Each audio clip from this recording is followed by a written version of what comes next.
Hello, hello, hello. We are previewing the Orlando City game versus New England Revolution.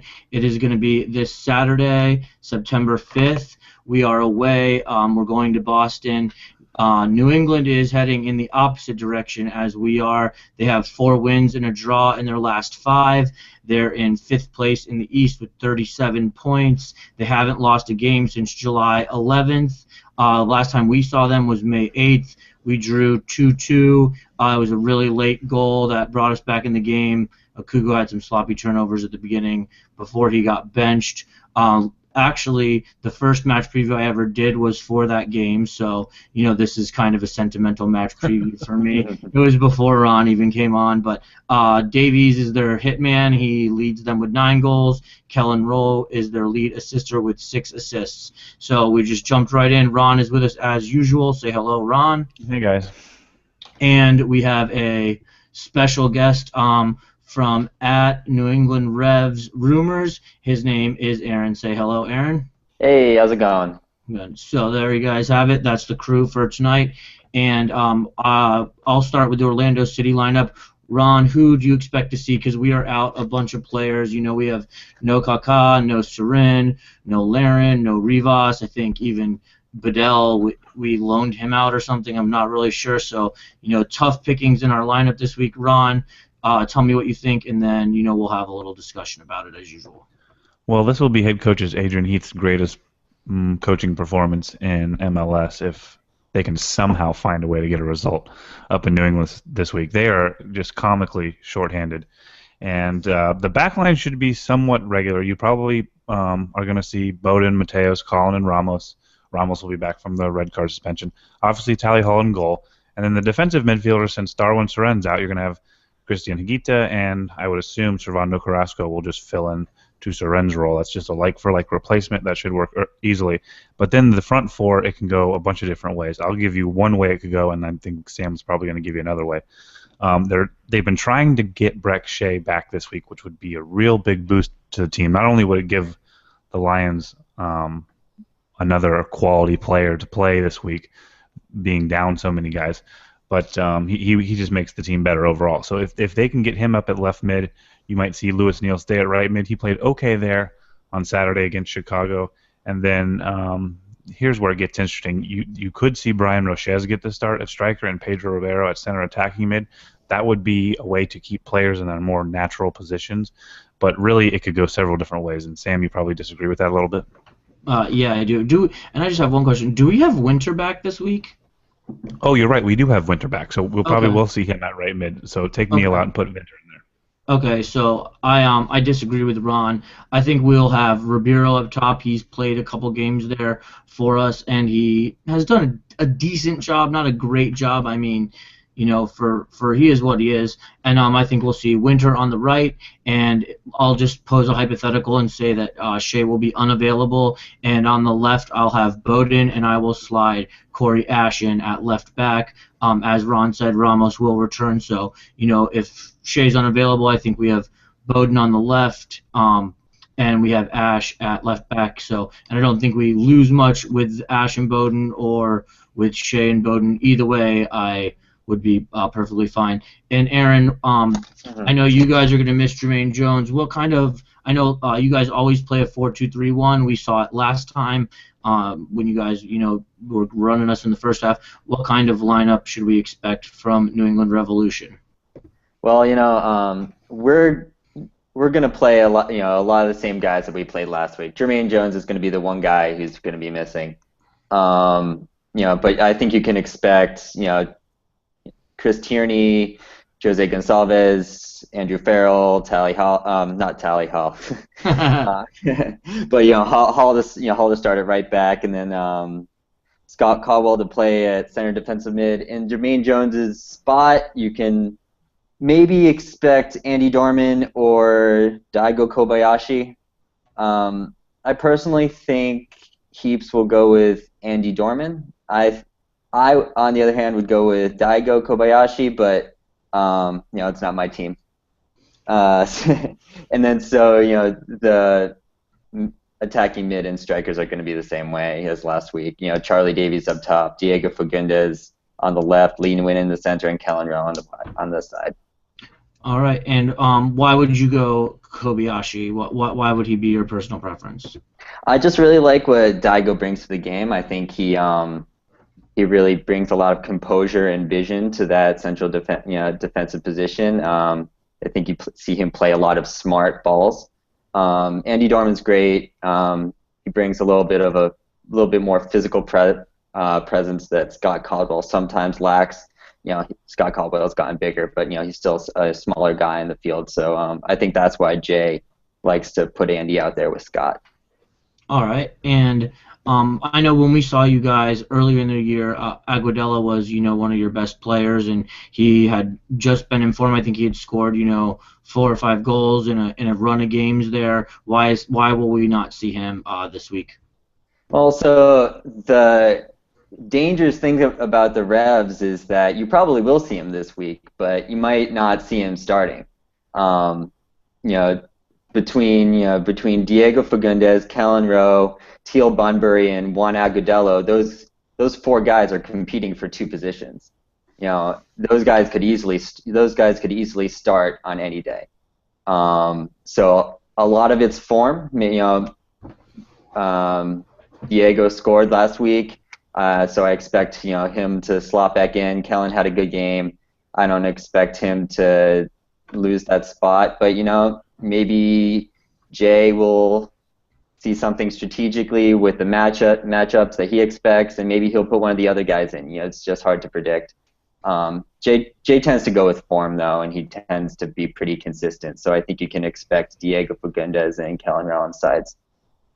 Okay, and last time we saw you guys, the 2 people that you were subbing in and out were Rowe and Nguyen, and I think Rowe started versus us, and then Nguyen came in, or it might have been vice versa. So now you're saying that they're going to be on the field together. How has their play together been? Do they mesh well? Is that part of why Aguadella's off? His form went bad because they formed. Could you just talk a little bit about Rowe and Nguyen? Yeah, I mean, Nguyen is honestly, he's really the center of our attack. He's involved. If you see a dangerous play on the field, there's a good chance that he played some part of it. Yeah, he hasn't scored the same amount of goals that he has last year, but he's still just as dangerous. So I think if you see Lee Nguyen out there, he'll be dangerous no matter who you put next to him. But maybe that partnership with Rowe, is some of why they're both playing out there. Okay. And is there anybody that you named in your starting 11, other than Davies or Rowe and Nguyen, that Orlando City fans, should keep an eye on, that might go under the radar in like the national picture of the MLS? So like someone who means a lot to your team, but someone that we might not keep an eye on otherwise. Kellen Rowe, I really like him. Yeah, I really like him too. Yeah, Kellen Rowe is great, because he's a versatile guy too. He hasn't always been playing on the side. Like he's been, he's slotted in the middle for us. He can play end to end. He's creative, but he really is multidimensional. He's a great player. And even off the bench, even when it's Teal Bunbury up that right side off the bench, Kellen comes in and he makes a difference. We're all fans up here. All right, and I just have another question for you, and then if Ron has any questions, I'll let him fire away at you. So Orlando City is susceptible to the counter. That's where our vulnerability is, and I know you guys are probably a more formidable side than we are. But where's your vulnerability? If you had to say there was one spot of weakness for New England that Orlando could capitalize on. I think in general, it's defensively. Oh, hello? Ron, you're still there, right? Yeah, man. All right. Well, I think we lost Aaron temporarily. So, Ron, who do you think Orlando City's, in our hodgepodge lineup, who do you think that will Oh, Aaron, are you back? Yeah, I'm here. Oh, we lost you. So. Oh, really? Yeah. Okay. So we had Shit, I totally forgot where I was. My bad, We were guys. we were talking about what New England was vulnerable and how to beat them if there's a way to beat them Yeah, specifically. think that's why Ron is the best co-host on the internet. All right, Aaron, go ahead. I mean, I think if you just look at the defensive line, maybe we're a little bit weaker on the wings, but I think ultimately where we're vulnerable, especially without Jermaine Jones, is that center defensive midfield. Like if Orlando can come in, really get our center defensive midfielders, off their game, and really mess with them, I think that's going to throw us through a loop. Because then, then you can't get the, if Leenwin isn't getting the balls, if the guys on the side aren't getting the balls, we're screwed. All right, so Ron, do you think that our game is to keep possession and just try and I guess chip away, so to speak? Ron, do you think we're going to be able to do that with this hodgepodge lineup? No, not at all. I really don't see how we have, and I'm not trying to be negative, but the team is just so shorthanded this week. It's almost unfair. I really wish they wouldn't play during these international windows, but it is what it is. So I mean, you're going to have your second choice holding mid in there, and we already know how bad this team is when they don't have Higuita and Seren paired together. And Kaká. Yeah, I mean, so and now that they don't have Rivas and is that it? Oh, Kyle Larin, of course. I mean, the only guy that can find a goal lately, even if it's forcing own goals, is Kyle Larin. So if they have to stick Ribeiro up at striker, the team's going to have no speed. This team's not going to have a lot of speed anyways. But that's why I kind of wanted Roches in there with Ribeiro behind him. And if you could have Shea and Vinter outside, you actually have a little speed. As opposed to, if you put Ribeiro up there and you had Neal or Avila and stuff like that up there, you just wouldn't have a lot of speed. So you have to think Adrian Heath is going to have to go into this game like he probably was trying to do in Toronto and just defend at will. But, I mean, I just don't understand. I don't know what other options he has, really. I mean, if I may, before you guys paint this big, cloudy picture, I will. Yeah, you guys did point out, that we are on a winning streak, but I would, without throwing my team under the bus too much, I will point out that we did have 5 games in a row that we lost, and those were against the strong teams in the league. Those were the DC, the Columbus, the Vancouver, the New York, the Dallas. And then our last, undefeated streak, on the other hand, that's been against, New York City FC, Chicago, Houston, Philly. I think the one team of yeah, the but we're right there with those teams. Yeah, that's what I was getting ready to say too. You guys are just one spot below us. You guys are at 6. I mean. Yeah, but it's like 9 points difference. I mean, yeah. Is it 9? Is it? I think it. Okay, yeah. I think it's 9. I think we have. I think you guys have 37, and we have 28. So you have 29. So it's 8. So it's 8 points. All right, I was close. Okay. But Eastern Conference game. That's a 6-point swing. So the Revs aren't this big giant at the top of the table. So we definitely have a lot to prove with this game too. I think Orlando matches up well with New England. Sorry, Sam. When they're at full strength, I thought that, and if you remember back to the home game in Orlando, once they got Higuita and Rivas on in the second half, it was a completely different story, and the Revs basically just were holding on for dear life, and Colin had that late header.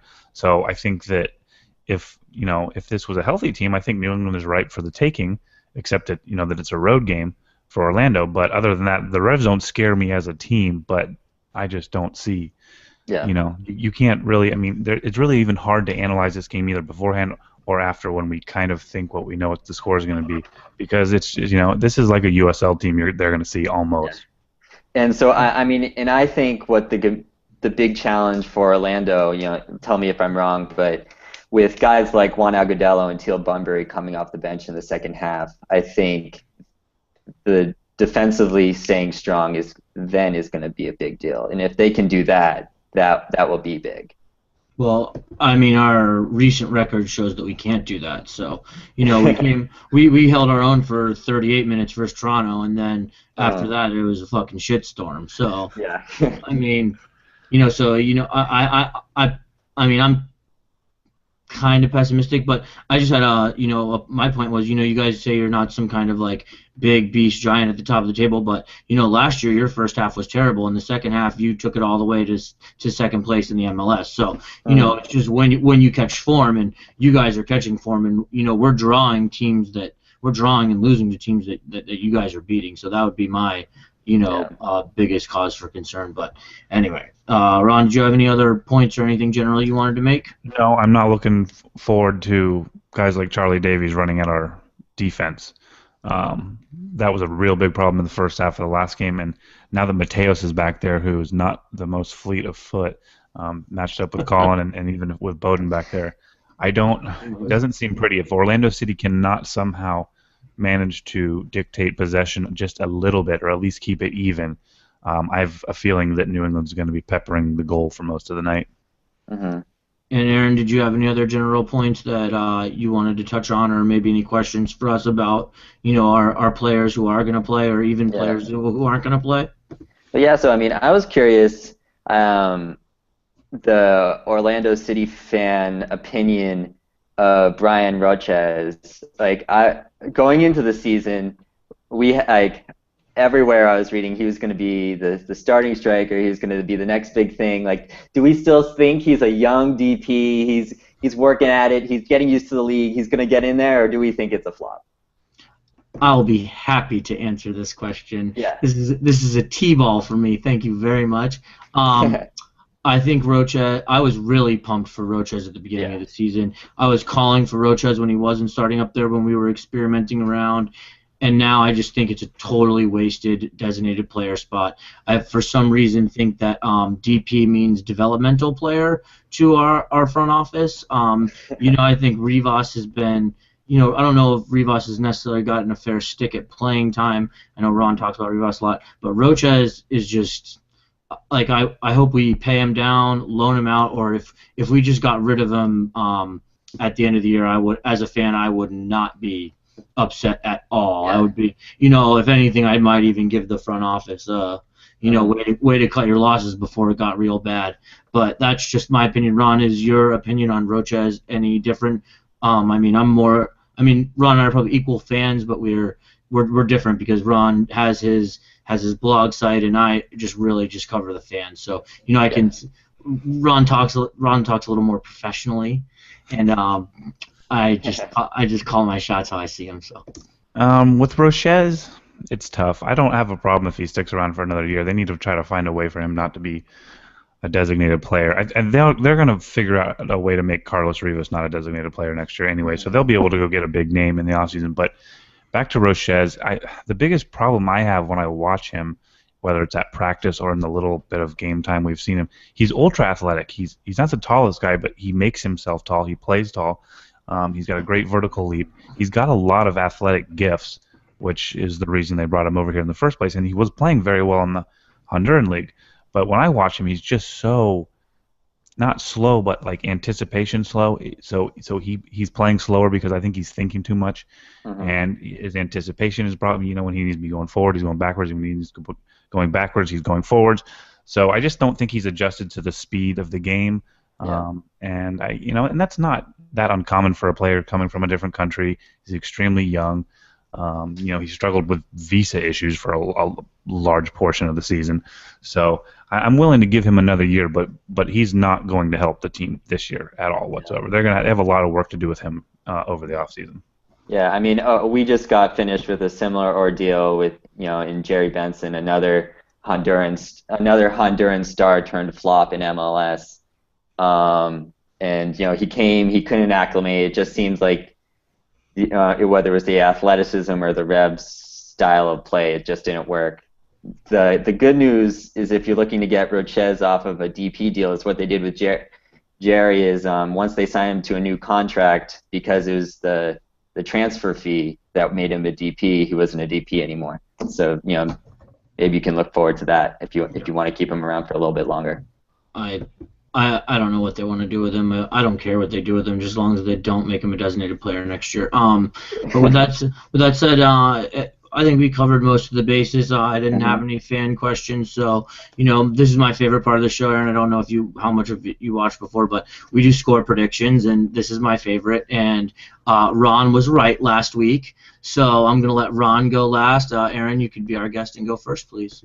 Okay, well, I mean, you guys painted a pretty gloomy picture, so I mean, I'm gonna have to go with something like 3-0 Revs. Okay. I picked us to lose last week, and we drew. And I think if we draw this week, that will be better than a loss. So I'm going to pick us to lose again. And I'm going to go 2-0 Revs. I think shorthanded Orlando City, no Kaká. Yikes. Yeah. I, for some reason, and I don't normally think like this, but I'm going a little bit illogical. I think we're going to see like a great first 30 minutes from this team, from Orlando City. And we're going to be surprised, and we're going to be like, wow, they really got up for this, and they're going to show that they're going to carry a little bit of momentum from the draw with Chicago. But I think in the end, New England's going to be just too much. I just don't think it's going to be one of those games like Toronto and Seattle where we just get embarrassed off the field. I think for some reason this lineup's going to come together and go, hey, we're the misfits. Everybody thinks that we should all be bench players, and I think they're going to give good effort, but I just think they're going to run out of talent at some point. And I think that New England speed is just going to be too much for Colin and Mateos to deal with over 90 minutes. So I see like Orlando keeping it close 2-1 maybe at halftime. They get a surprise goal from somebody, don't ask me who, and then New England pulls away. So it's 3-1, 4-1, but I'll go with 3-1. Okay. And I will predict the surprise goal, and it will be from Bowden. Nice. There you have it. Okay. So, thank you, Aaron, for coming on. We appreciate it. Thank you, Ron. As always, tonight you picked up my slack when I dropped the ball there on the technical difficulty. So I really appreciate that. You're the best. And so, guys, don't forget to read Ron articles at City Soccer Talk and watch them live daily. City Soccer Talk Live. They try to go around 5 p.m. every day. And Aaron, can you just let our viewers know, and anybody you're going to go put the video up or whatever, what your Twitter handle is, and if you guys need any other New England Revs information. I know Aaron's a busy guy in medical school, but he might help you out if you ask nicely. Yeah, I mean, I love the Revs. Even though I'm in med school, I try to stay up to date on it as much as I can. My Twitter handle is at RevsRumors. So look for anything Revs there.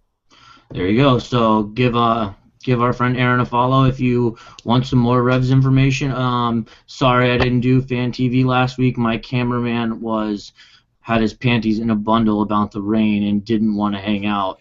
I don't know. I was fine. I wanted to stay, but that is what it is. So I'll get FanCam back soon. I know it's been like 3 weeks. I feel bad about it, but all right, guys. Thanks for the watch. I'm gonna keep doing match previews, and Derek is gonna do a fantasy outlook for you guys this week too. So.